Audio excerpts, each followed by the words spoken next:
Un zoom du jour avec notre invité, un jeune auteur, Michel Courbe. Bonjour. Bonjour Pierre.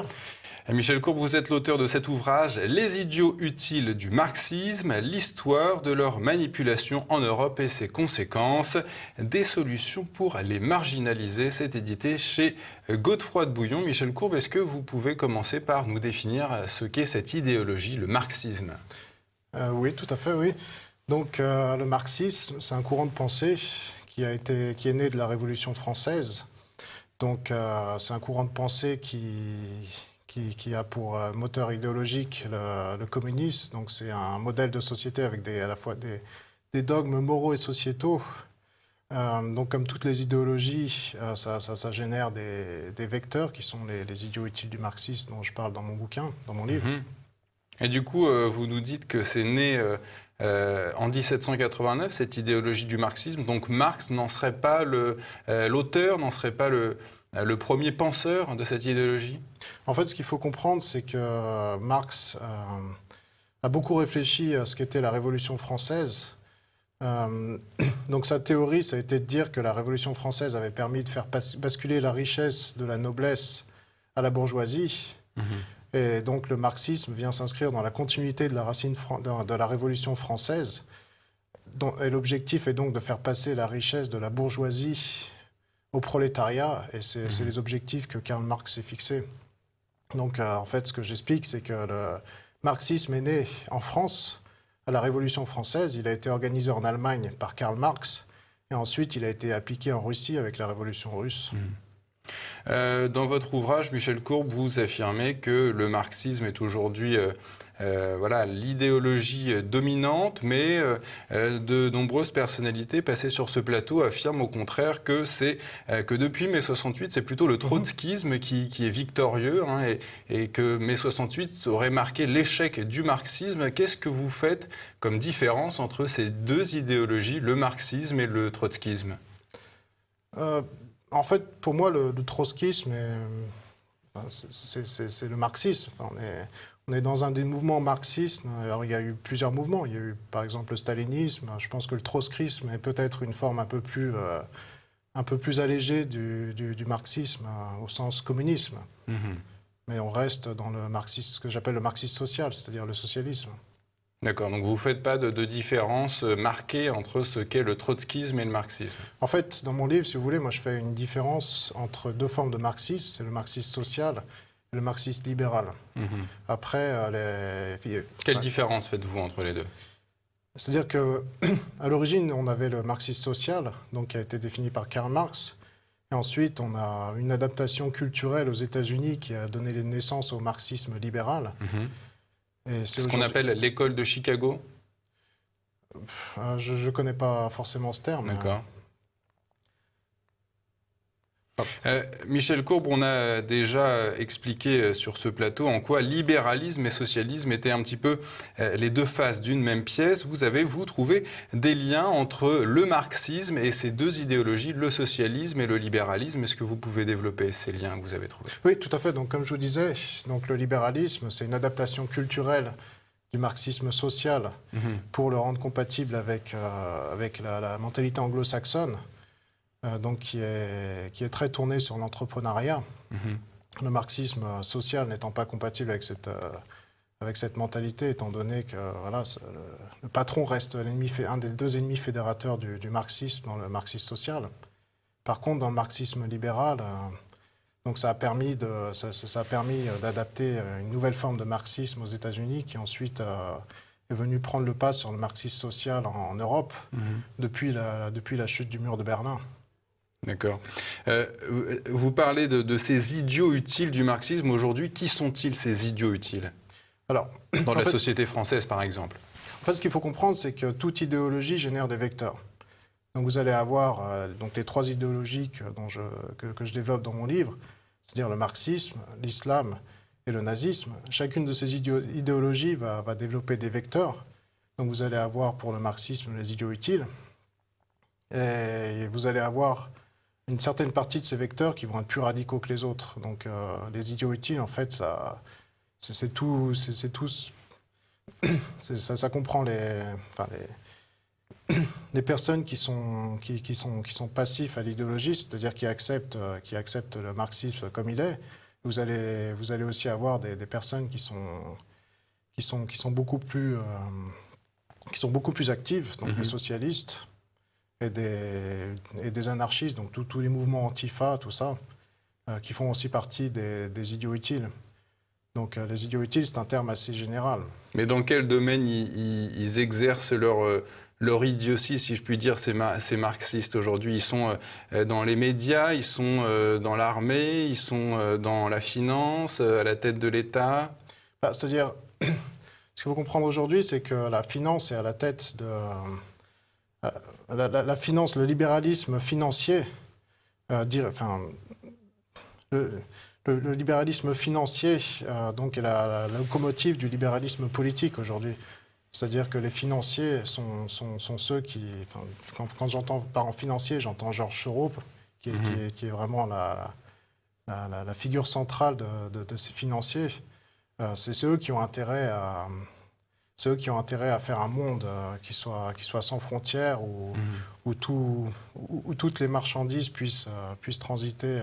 C'est leur objectif à ces idiots utiles, faire un monde sans frontières. Quels sont les autres objectifs de ces gens? Pour les idiots utiles, c'est quoi l'objectif final, la stratégie? L'objectif est d'avoir un monde... comme l'a décrit Karl Marx, c'est-à-dire un monde sans frontières où tout le monde soit égalitaire les uns par rapport aux autres. Un monde où... C'est le monde du libre-échange total, c'est ça? Absolument, oui. D'accord. Vous évoquez aussi les rapports entre le marxisme libéral et le christianisme. Est-ce que vous pouvez nous parler de ces liens? Entre marxisme, bien sûr. En fait, ce que je décris, c'est que pour avoir un... Le Christ était-il un marxiste? Non, on peut quand même pas dire ça. Simplement, le christianisme a toujours été historiquement l'ennemi fédérateur du marxisme. C'est-à-dire pour justifier que votre modèle de société ne soit pas en place, alors que c'est censé être un modèle de société parfait, il faut des ennemis fédérateurs. Dans le cas du marxisme, historiquement, ça a toujours été l'Église. C'est-à-dire que depuis la Révolution française, l'Église a été l'ennemi du marxisme. L'Église et la droite. D'accord. C'est-à-dire, oui. Mais quel lien faites-vous exactement entre le marxisme, marxisme libéral et le christianisme, en fait? C'est deux ennemis. D'accord. Mais qu'est-ce qui fonde leur combat l'un envers l'autre, en fait? C'est-à-dire... En fait, pour avoir une société libre, il faut un certain équilibre.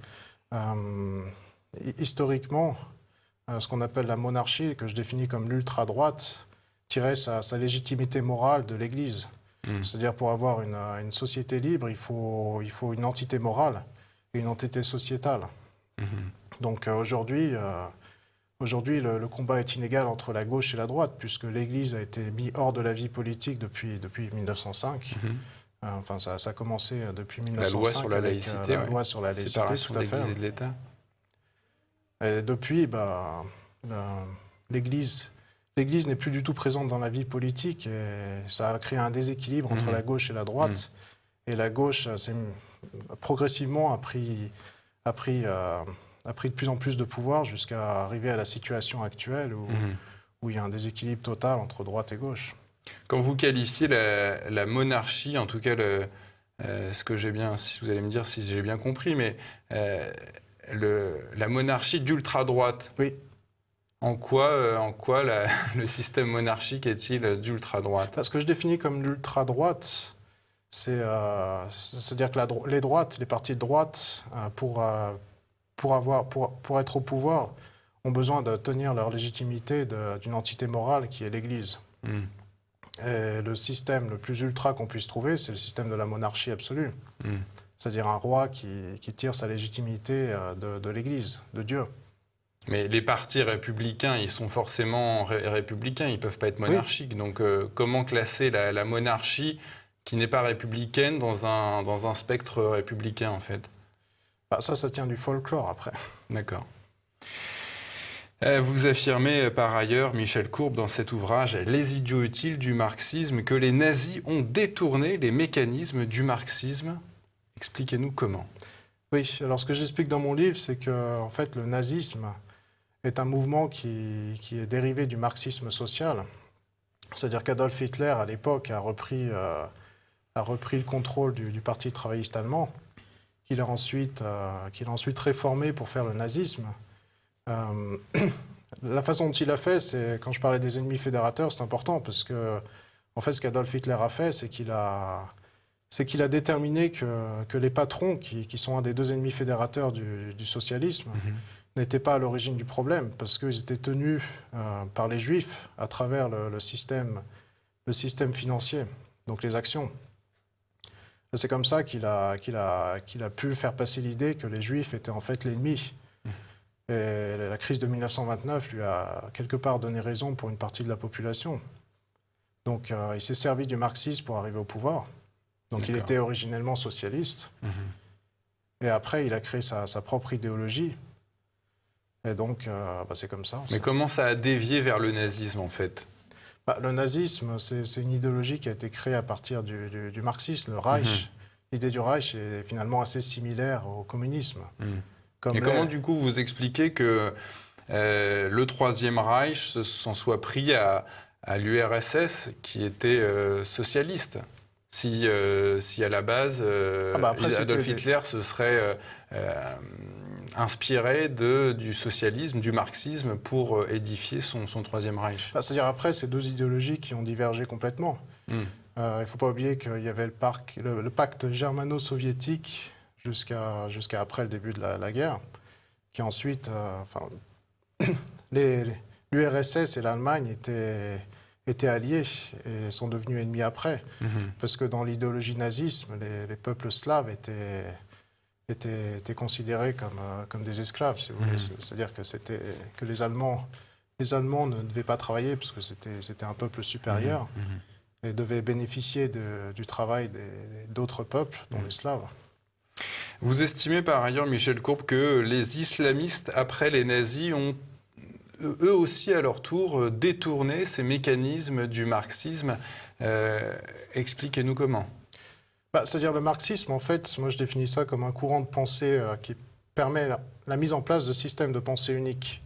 Après avoir détruit culturellement, après avoir détruit la culture d'une population, parce qu'il faut déjà détruire la culture pour ensuite imposer un système de pensée unique comme le communisme, l'islam ou le nazisme. Et le rôle des idiots du marxisme, c'est justement de détruire la culture. Ils sont utilisés pour détruire la culture, pour ensuite pouvoir imposer un nouveau système de pensée unique. Et là, c'est peut-être un peu compliqué à expliquer comme ça. Mais est-ce que les islamistes reprennent vraiment le marxisme pour détruire, ou est-ce qu'ils ont une idéologie qui en elle-même est destructrice, auquel cas ils n'auraient pas besoin du marxisme pour commettre leurs méfaits? C'est-à-dire, pour imposer une idéologie, vous avez deux solutions. Soit vous envahissez depuis l'extérieur, et à ce moment-là, vous l'imposez avec la violence. Soit vous faites imploser de l'intérieur, et vous l'imposez comme ça a été le cas en Allemagne avec le nazi, comme ça l'est aujourd'hui avec l'islam en Europe occidentale. Michel Courbe, tout un chapitre de votre ouvrage est consacré aux ravages visibles, vous appelez ça comme ça, du marxisme sur les cultures européennes et plus spécifiquement sur la culture occidentale. Quelles sont les particularités, selon vous, de ces ravages du marxisme en Europe ? Oui, alors ça, c'est ce que je vous disais à l'instant, c'est-à-dire que le marxisme, ça crée un vide culturel, c'est-à-dire que tout ce qui est culturel, tout ce qui est associé à la culture va être égalisé vers le bas. D'accord. La bien-pensance marxiste est selon vous en train d'imposer un diktat du politiquement correct au profit de l'islam. En fait, quel intérêt ces idiots utiles du marxisme ont-ils à voir se développer l'islam en France, en Europe, dans les nations Je pense qu'il y a deux choses. Déjà, il y a il y a la fin du communisme qui fait que une partie des idiots utiles, donc la partie la plus radicalisée, est en train de se chercher un nouveau mode, un nouveau système de pensée unique, donc une nouvelle société qu'ils arrivent à trouver avec donc le califat régi par la charia. Donc ça, c'est pour la partie la plus radicalisée. Ensuite, les idiots, comme je le décris dans mon livre, ils sont utilisés, donc ils voient pas leur intérêt propre. C'est-à-dire on va leur dire, l'islam finalement c'est une religion comme les autres. Il n'y a pas plus de danger pour l'islam qu'il y en a eu pour le christianisme. Donc pour eux, ils ne voient pas où est le problème. Mais est-ce que vous pouvez nous donner des exemples d'idiots utiles dans la société française, de personnes que vous voyez vraiment comme étant des idiots utiles du marxisme? On va commencer par Jacques Attali déjà. D'accord. Je crois que c'est un peu l'équivalent français de Georges Soros. Moi, je donne cet exemple parce que j'ai mentionné dans mon livre, quand il dit que les jeunes vont faire Erasmus pour les mêmes raisons qu'ils vont rejoindre l'État islamique, je pense qu'il a effectivement rien compris. D'accord. Et qui d'autre, par exemple, à part Monsieur Attali? Après, on a un certain nombre de journalistes, c'est-à-dire qu'on est dans une société libre, encore relativement libre, où pour être journaliste, il faut avoir des convictions. Alors les convictions, soit elles sont idéologiques, soit elles sont réactionnaires. Alors jusqu'à maintenant, jusqu'à la naissance de l'Union européenne, on était dans une société très libre où, pour être journaliste, la plupart des journalistes sont de convictions idéologiques. Maintenant, on commence à voir des journalistes de convictions réactionnaires apparaître, justement en réaction à la domination du marxisme dans la société actuelle. Vous évoquiez à l'instant, Michel Courbe, l'Union européenne. Est-ce que vous pensez que ce système de l'Union européenne est quelque part inspiré du marxisme, ou c'est quelque chose de totalement étranger au marxisme? C'est-à-dire, ce que je définis dans mon livre, c'est que l'Union européenne, finalement, c'est quelque part, si on veut schématiser ça à l'extrême, c'est quelque part la continuation de l'Union soviétique.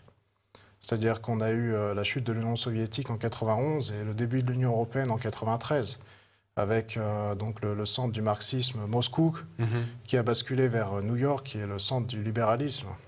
D'accord. Donc maintenant, l'Union européenne... Vous pensez que le traité de Maastricht coïncide avec la chute de l'Empire, de l'Union soviétique, excusez-moi, pas de l'Empire soviétique, de l'Union soviétique? Moi, j'y vois une certaine continuité. Vous pensez que l'Union européenne, c'est le nouveau bloc de l'Est? Ce que j'essaye de passer comme message dans mon livre, c'est attention au jour où l'Union européenne décidera de faire une police. On l'a vu d'ailleurs dans ces manifestations des Gilets jaunes, on a vu ces fameux VAB, ces blindés motorisés avec ce drapeau de l'Union européenne. Qu'est-ce que ça vous évoque? Est-ce que ça serait pour vous l'émergence d'une police européenne?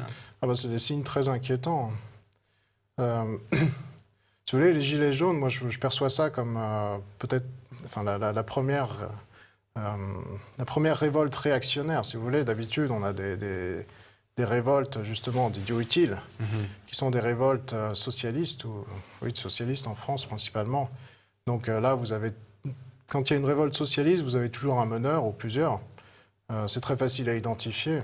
Si ça tourne mal, on a toujours la possibilité de les éliminer, et puis après, la révolte est finie. Ou alors, on leur donne quelques avantages, on leur donne un peu de sous, et puis c'est fini. Mais là, pour la première fois, je ne pense pas me tromper en disant, depuis la Révolution française, on a une révolte réactionnaire. D'accord. Et là, on ne sait pas comment la gérer. Moi, je pense que mais on voit quand même que à chaque fois que ces gilets jaunes essaient d'être récupérés politiquement, ça échoue. Et on voit aussi que certaines personnes de l'ultra-gauche viennent mettre ces fameux gilets jaunes. Donc est-ce que les gens de l'ultra-gauche sont eux aussi des réactionnaires? Non. Des gens de l'ultra-gauche. Beaucoup de monde dit que voilà, c'est des Français d'un petit peu de tous les horizons, ces gilets jaunes. Je pense que ne sont-ils que réactionnaires? Je pense que la lame de fond des gilets jaunes est effectivement réactionnaire. C'est-à-dire je prendrais peut-être l'exemple extrême. de l'agriculteur à qui on a piqué sa dignité finalement, parce que sans les subventions européennes, il ne peut plus vivre. Et tout ça, on en revient à la problématique de la mondialisation. C'est-à-dire aujourd'hui, si on veut caricaturer, on pourrait dire que ce sont les ploucs contre les bobos, c'est-à-dire les gens à qui on a pris leur dignité contre les bobos qui veulent un monde sans frontières, où tout soit égalitaire. Vous préconisez en fin d'ouvrage, Michel Courbe, des solutions pour combattre, pour marginaliser ces idiots utiles. Quelles sont ces préconisations? C'est-à-dire tout l'ouvrage repose sur une thèse qui est celle du déséquilibre entre la gauche et les droites. La première solution, c'est... Vous pensez qu'il n'y a qu'une seule gauche? En France, on a la gauche qui domine encore, c'est la gauche sociale, les socialistes. Après, au niveau de l'Europe, c'est aussi ce que je décris, c'est-à-dire que l'Europe est basée sur un modèle libéral de gauche. C'est pour ça qu'on a voté contre en 2005, parce que ce n'est pas du tout dans la mentalité française encore.